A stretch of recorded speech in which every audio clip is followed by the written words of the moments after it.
La seconde fois qu'ils s'étaient vus, c'était à des noces. Ce fils Gauss avait été désigné pour lui donner le bras. D'abord, elle s'était imaginée en être contrariée. Défiler dans la rue avec ce garçon que tout le monde regarderait à cause de sa haute taille et qui du reste ne saurait probablement rien lui dire en route.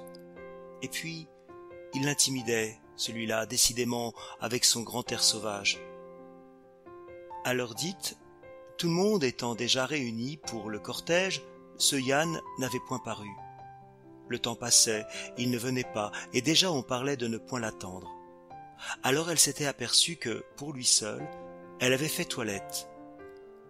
Avec n'importe quel autre de ces jeunes hommes, la fête, le bal, seraient pour elle manqués et sans plaisir.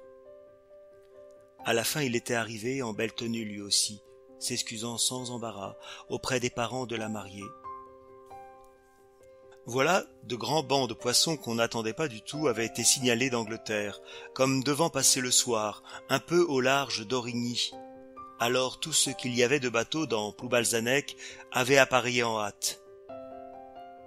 Un émoi dans les villages, les femmes cherchant leurs maris dans les cabarets, les poussant pour les faire courir, se déménant d'elles-mêmes pour hisser les voiles, aider à la manœuvre, enfin un branle-bas dans le pays.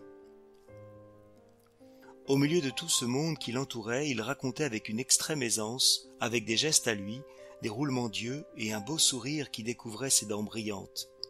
Pour exprimer mieux la précipitation des appareillages, il jetait de temps en temps au milieu de ses phrases un certain petit « ou », prolongé très drôle, qui est un cri de matelot donnant une idée de vitesse et ressemblant au son flûté du vent. Lui qui parlait avait été obligé de se chercher un remplaçant bien vite et de le faire accepter par le patron de la barque auquel il s'était loué pour la saison d'hiver. De là venait son retard, et pour n'avoir pas voulu manquer les noces, il allait perdre toute sa part de pêche.